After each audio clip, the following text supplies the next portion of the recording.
چکی پیستی ہے، لیپا پوتی کرتی ہے، اس کے ہاتھوں میں چھالے پڑ جاتے ہیں. ایسا ہوتا ہے کہ ستو کبھی آ جائیں تو پھر سارا دن ان ستوؤں پہ ہی گزر جائے. کبھی ایسا ہوتا ہے کہ 3 دن روزے رکھے جائیں اور ایک کھجور اور ایک پانی ملے افطار سحر کے وقت. یوں بھی کبھی وقت گزارا ہے.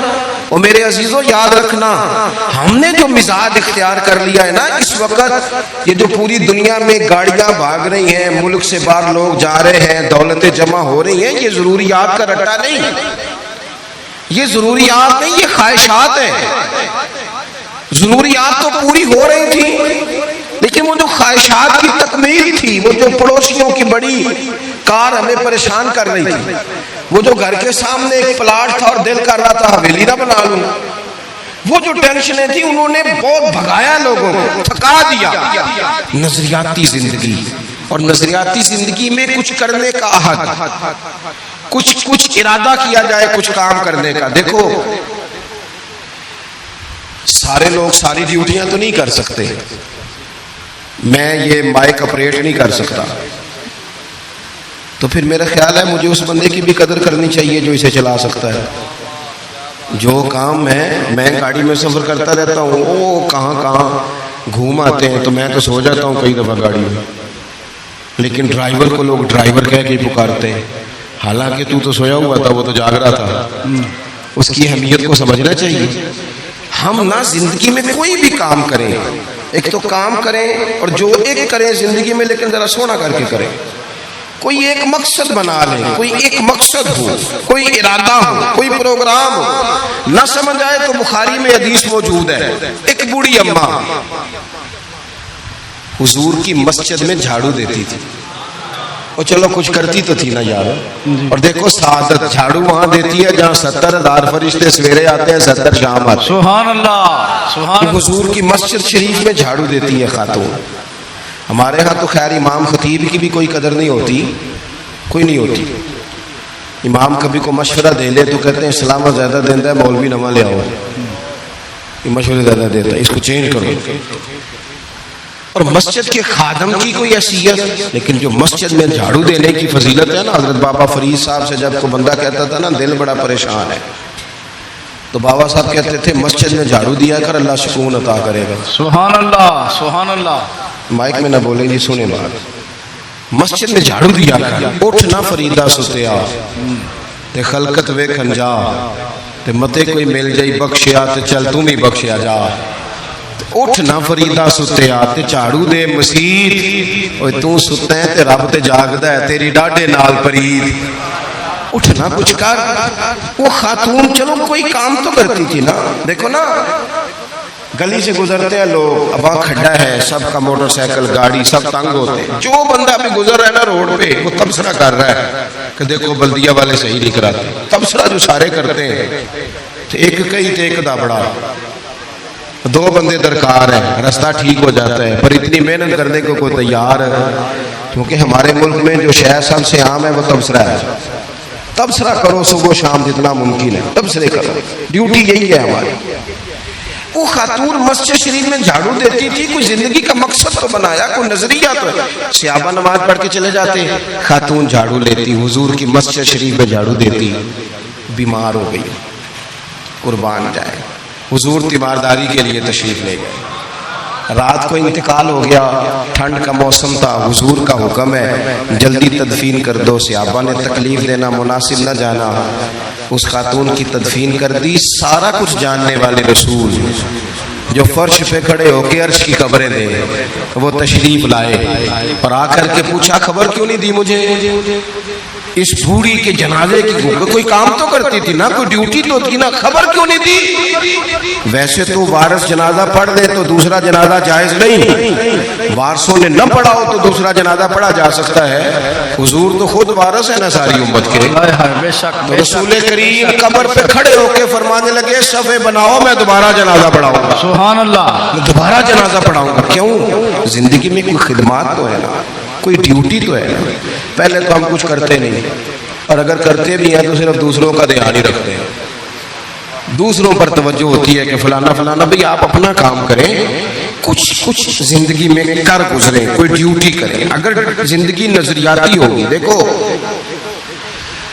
ڈھیر سارے لوگ ہوتے ہیں، نام میرا ہی شاید آئے گا کہ مدرسہ انہوں نے بنایا ہے، مسجد انہوں نے بنائی، میرا ہی نام آئے گا اگر کہیں میں بناؤں گا.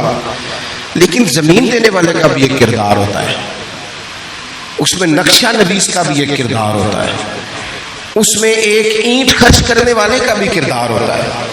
پھر وہ کام ختم نہیں ہوتا.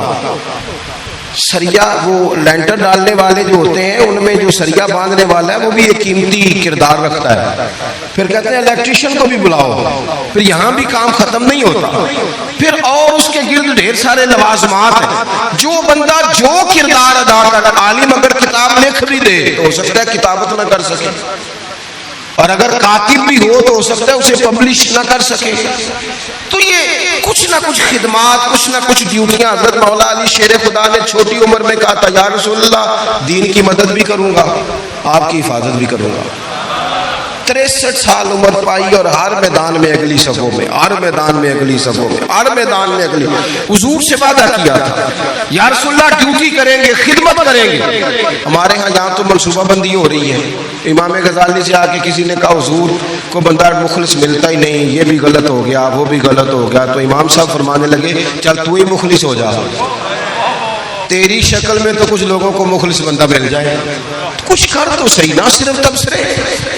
حضرت مولا کائنات نے عمر مبارک ساری دین کی خدمت میں لگائی. تو جب 63 سال کی عمر میں خنجر لگانا تو لوگ تو کہتے ہیں نا میرے پتر کا دھیان رکھنا اور میرے بچوں کا خیال کرنا اور فلانی ڈیوٹی کرنا. تو جب خنجر لگا تو حضرت علی کیا کہہ رہے تھے؟ فرما رہے تھے مجھے کعبے کے رب کی قسم علی تو کامیاب ہو گیا ہے. یہ دیکھو پانی پڑن سہیلیاں تے رنگا رنگ کڑے تے پریا تے اس دا جانی ہے نا جس دا توڑ چڑھے. فرمایا دیکھو میں نے کوئی ارادہ کیا تھا، آج میں کامیاب ہوا. باتیں زیادہ نہیں کرنی، بس ختم کرتا ہوں. جب یوں نظریاتی زندگی ہوتی ہے نا، نظریاتی، پھر بندہ تھوڑی سی تکلیف بھی سہ لیتا ہے. کوئی کام کر رہا ہے نا بندہ. صحیح بخاری میں حدیث ہے، ایک خاتون نے آ کے عرض کیا تھا یا رسول اللہ صلی اللہ علیہ وسلم مجھے مرگی کا مرض ہے، بڑی تکلیف میں ہوں. اللہ کے محبوب علیہ السلام سب کے لیے دعا کرتے، بلکہ حضور تو دستے شفا پھیرتے تو اللہ کرم فرما دیتا. لیکن نبی پاک صلی اللہ علیہ وسلم کی خدمت میں عرض کی یا رسول اللہ صلی اللہ علیہ وسلم مرگی ہے. تو آج حضور نے انوکھی بات کی. وہ پیچھے صاحبزادہ بشیر صاحب تشریف لائیں، آگے تشریف لے آئیں. نبی پاک صلی اللہ علیہ وسلم نے نا جی آج نظریہ سمجھایا. توجہ ہے آپ دوستوں کی میری بات پر. حضور فرمانے لگے اگر تو کہے تو میں دعا کرتا ہوں اللہ شفا دے دے گا، اور اگر تو کرے صبر. معنی کیا ہے؟ مرگی کے ساتھ ہی گزارا کرے. اگر کرے صبر تو پھر میرا وعدہ ہے رب جنت عطا کرے گا. سبحان اللہ. ویسے ہم پیر صاحب کے پاس، سید صاحب کے پاس، بزرگوں کے پاس جائیں، پیر صاحب ہمیں کہیں کہ گوڑا ٹھیک کرانا ہے درد کے یہاں جنت چاہیے، ساڈا کی جواب ہے اے گوڑے دا کچھ کرو نا جی، اس فون نہیں دینا، یہی جواب ہے نا. لیکن نظریاتی لوگ نظریاتی ہوتے ہیں. نبی پاک صلی اللہ علیہ وسلم نے فرمایا کہ تو بتا اگر تو کہے تو دعا کرتا ہوں اللہ شفا دے دے گا، اور اگر صبر کرے تو پھر تیرے لیے جنت ہے. اس خاتون نے 1 منٹ نہیں لگایا سوچنے پہ. یہ نظریاتی لوگ ہوتے ہیں. عرض کی یا رسول اللہ آپ دعا کر دیں رب مجھے جنت ہی عطا کرے. سبحان اللہ. کیا مطلب کہ میں گزارا کر لوں گی مرگی کے ساتھ، صبر کر لوں، مجھے اللہ جنت دے. حضور نے دعا کر دی. خاتون عرض کرنے لگی حضور جب مرگی ہوتی ہے تو جسم سے کپڑا ہٹ جاتا ہے، حیا آتی ہے، خاتون ہوں، عورت ہوں، تکلیف محسوس کرتی ہوں. محبوب نے دعا کر دی. صحابہ کہتے ہیں جتنی بھی مرگی ہوتی تھی اس کے کپڑے نہیں جسم سے ہٹتے تھے، جتنی مرضی بھی ہو کپڑا قائم رہتا تھا. دیر تک وہ بوڑھی اماں زندہ رہی.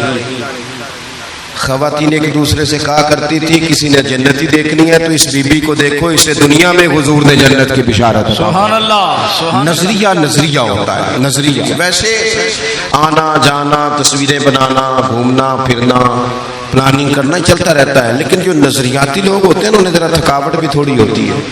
نظریے کے لیے کام کر رہے ہیں نا. وہ بھاگتے ہیں، ان کا بھاگنا انہیں تھکاتا نہیں۔ جب آپ نظریاتی ہیں تو صبح قیامت پہ نظریاتی اور غیر نظریاتی لوگوں کا نتیجہ کیا ہے؟ یوم نحشر المتقین الی الرحمن وفدا۔ اللہ فرماتے ہیں یہ جو متقی ہوں گے نا، انہیں رب کی بارگاہ میں پیش کیا جائے گا قیامت میں، پر مہمان بنا کے پیش کیا جائے گا۔ ان کا میزبان رب ہوگا، چونکہ انہوں نے زندگی تقوی میں گزاری، محتاط وقت گزارا۔ وَنُسُوقُ الْمُجْرِمِينَ إِلَىٰ جَهَنَّمَ وِرْدًا، اور یہ جو مجرم ہیں انہوں نے جرم کیے، من پسند زندگی گزاری، فرمایا انہیں پیاسے ہانک کے دوزخ میں پھینک دیا جائے گا۔ پیاسے ہانکے جائیں گے جہنم کی طرف۔ اپنی زندگی میں کچھ ارادہ کریں، دیکھیں دھوپ چھاؤں آئے گی۔ ہمارے یہاں کچھ لوگ کہتے ہیں دو کی بڑے ہیں جی، ہنسے کیسے؟ تو میں کہا کرتا ہوں کتنی تکلیفیں کسی کو نہیں آئیں جتنی حضور کو آئی ہیں۔ پر آپ فرمان پڑھے، حضرت حارث بن عبداللہ کہتے ہیں میں نے تو مدینے والے محبوب کو جب بھی دیکھا ہے مسکراتے دیکھا ہے۔ سارے کام 7 سال چلتے ہیں، لیکن اپنی زندگی میں کوئی مقصد ہونا۔ یہ جن بزرگوں کے ہم آراس میں آتے ہیں نا، انہوں نے کوئی مقصد حیات بنایا۔ یہ مت سمجھنا کہ ساری زندگی پھولوں پہ گزری، یہ عرس وغیرہ یہ سارے کام بعد میں ہوتے ہیں۔